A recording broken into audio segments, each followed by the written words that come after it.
Assalamualaikum warahmatullahi wabarakatuh. Saya Bagas Nabil akan menjelaskan tentang seleksi dan transformasi data. Yang pertama yaitu data selection atau seleksi data. Data selection adalah penyeleksian suatu data yang kita dapatkan. Tujuannya itu meminimalisasikan data agar mudah diproses. Dan tentu saja ini tetap mempresentasikan data asli. Jadi kita tidak akan mengubah data yang asli itu kita tidak akan ubah, kita cuma seleksi saja. Tujuannya itu adalah untuk menghilangkan data yang tidak penting atau tidak berpengaruh. Data selection ini termasuk tahap awal sebelum data pre-processing. Hal-hal yang perlu diperhatikan pada data selection yaitu yang pertama yaitu kita harus menentukan data yang kita akan pilih itu sesuai dengan proyek kita, apakah dia berpengaruh atau tidak, itu harus jelas itu. Lalu untuk memudahkan memilih data disarankan dengan menggunakan beberapa teknik yaitu sampling. Seleksi data penting sesuai dengan kesamaan atribut. Lalu feature extraction yaitu memilih data sesuai dengan konteks yang ditentukan. Kita menentukan konteksnya lalu kita akan memilih data sesuai itu. Lalu denoising, yaitu kita akan mengeliminasi data noise yang tidak lengkap dari data kita pilih. Jadi kita akan buang itu semuanya. Lalu teknik data selection itu bisa dipakai sesuai dengan situasi. Misalnya kita mau pakai dua teknik, sampling dan feature extraction. Kita bisa pakai itu kalau misalnya kita butuhkan. Lalu yang kedua yaitu data transformation. Data atau transformasi data. Ini adalah proses data minus data selection. Dan ini adalah merupakan tahap ketiga dari data pre-processing. Data transformation itu adalah suatu upaya dalam mengubah data asli menjadi bentuk yang kita inginkan atau bentuk yang kita akan mudah untuk dianalisa dan proses. Tidak ya, walaupun kita inginkan seperti ini tapi bukan hanya asal bentuk. Yang penting bisa mudah diproses dan mudah dianalisa. Dan bentuk-bentuk data yang setelah ditransformasi tergantung kebutuhan. Lalu jenis data transformation jika data memiliki lebih dari satu variabel. Ini khususnya digunakan dalam statistik ini, yaitu dengan transformasi kuadrat, kubik, akar, inverse, logaritma, aksin, angular, dan inverse score. Ini bisa dibaca atau di pause untuk lebih jelasnya. Lalu langkah-langkah yang dapat diambil dalam data transformation. Yang paling utama adalah smoothing. Langkah ini digunakan jika misalnya data yang kita udah pilih tadi itu masih mengandung noise dan juga masih menggunakan data yang tidak perlu. Jadi kita akan kembali menggunakan teknik data cleaning seperti binary regression atau clustering. Data cleaning itu adalah teknik salah satu tahapan pre-processing data. Ya itu yang pertama. Sedangkan kalau data transformasi, jadi dari tahap ketiga pre-processing data pre-processing langsung jadi kembali jadi tahap satu untuk menjaga smoothing tadi, seperti itu. Lalu generalization, yaitu menggabungkan dan mengklarifikasi data-data sesuai atribut. Jadi kita akan gabungin semua data yang sesuai atributnya. Jadi kita bikin atributnya misalkan yang sesuai, misalkan mobil yang cepat, mobil yang lambat, kita akan masukin semuanya di atribut mobil yang cepat, mobil yang lambat, ya seperti itu contohnya.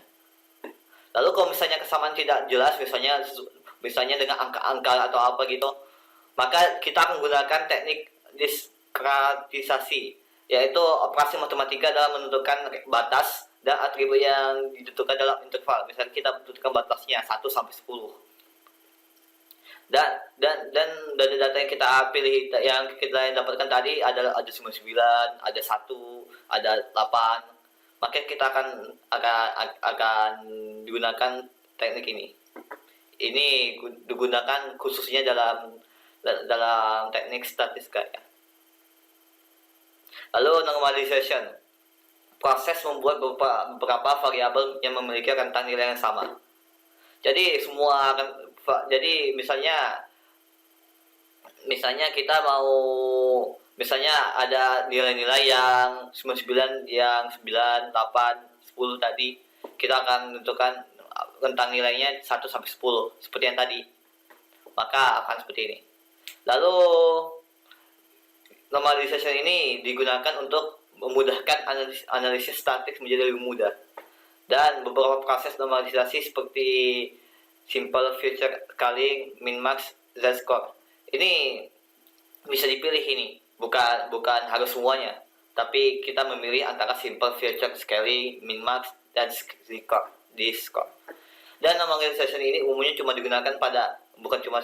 umumnya digunakan pada analisis statistika dengan pemodelan linear regression. Jadi yang pakai pemodelan regression ini dalam data mining, maka normalnya akan menggunakan ini. Lalu aggregation, yaitu proses menarik kesimpulan. Misalnya kita mendapatkan nilai yang tadi. Kita tentukan nilainya menjadi kata-kata. Ya, itulah aggregation. Lalu atribut atau feature construction, yaitu menambahkan atribut baru ke dalam data untuk ketelitian. Jadi misalnya tadi yang data mobil yang lambat, mobil yang cepat, kita tambahkan lagi mobil warna biru. Maka kita akan menentukan mobil yang warna biru, warna merah, warna hijau. Jadi itu atribut baru yang kita akan tambahkan. Jadi kita akan menentukan bagaimana mobil warna biru, warna hijau, warna merah, ya seperti itu.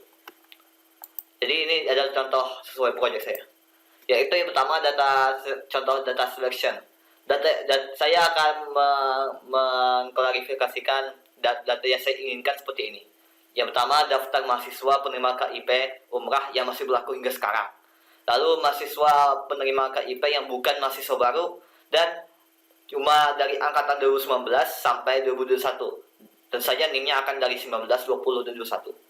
Lalu daftar nilai IPS dan IPK 2 semester yang lalu, daftar status KIP mahasiswa umrah 2 semester yang lalu, dan daftar prestasi mahasiswa. Dari semua data yang saya dapat itu, terdapat ini dia dari semua data yang saya dapat ini.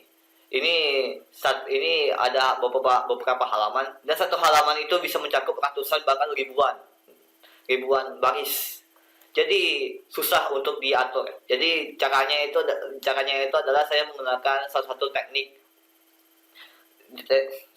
teknik data selection, yaitu feature extraction. Yang sesuai, yaitu saya menunjukkan konteksnya yang sesuai dengan saya inginkan tadi. Ini konteks yang saya bikin, dan saya dengan menggunakan teknik ini saya akan menghapus beberapa page menjadi cuma seperti ini. Jadi page yang tidak perlu saya hapus dan memudahkan untuk dianalisis. Itu salah satu contohnya. Dan lalu yang kedua yaitu contoh data transformation. Data yang saya pilih tadi sudah diperkecil, tapi masih ada nilai yang salah dan ada juga ketika masih tidak diinginkan walaupun saya sudah pilih tadi. Maka dalam data transformation ini saya akan mencontohkan dengan beberapa tahapannya, yaitu smoothing, generalization, attribute, feature, construction. Ini adalah tahapan yang akan saya contohkan. Yang pertama, tahapan smoothing yang saya akan contohkan ini adalah data yang saya miliki sekarang. Dilihat terdapat NIM yang ada 14, awalnya 17, lalu IPS-nya 0 segala macamnya. Ini terlihat jelas bahwasanya ada data noise dan data yang tidak penting, yang tidak saya inginkan. Maka data itu akan dihabiskan lagi. Maka saya menggunakan fungsi filtering dari Excel, dan saya menghapus data-data yang tadi hingga akhirnya menjadi seperti ini. NIM-nya 20, 19, 21 di awalnya benar-benar, dan IPS-nya seperti ini. Jadi tidak ada yang kosong. Seperti itu. Lalu yang kedua saya akan mencontohkan generalization. Generalization yang saya contohkan tadi adalah dengan dengan membagi-bagi atribut yang sesuai dengan klarifikasi yang sudah ada. Yaitu misalnya saya akan membagi-bagi tentang dengan apa prodi. Ini adalah salah satu filtering prodi teknik informatika yang saya gunakan di Excel.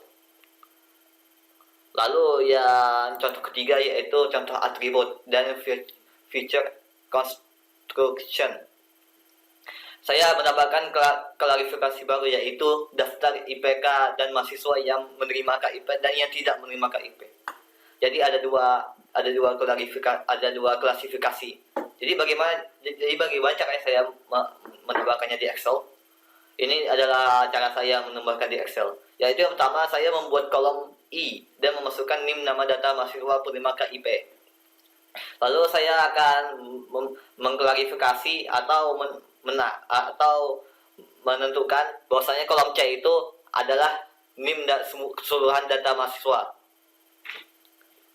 Lalu saya akan menggunakan fungsi ini, fungsi pembanding. Ini adalah akan membandingkan kalau misalnya sesuai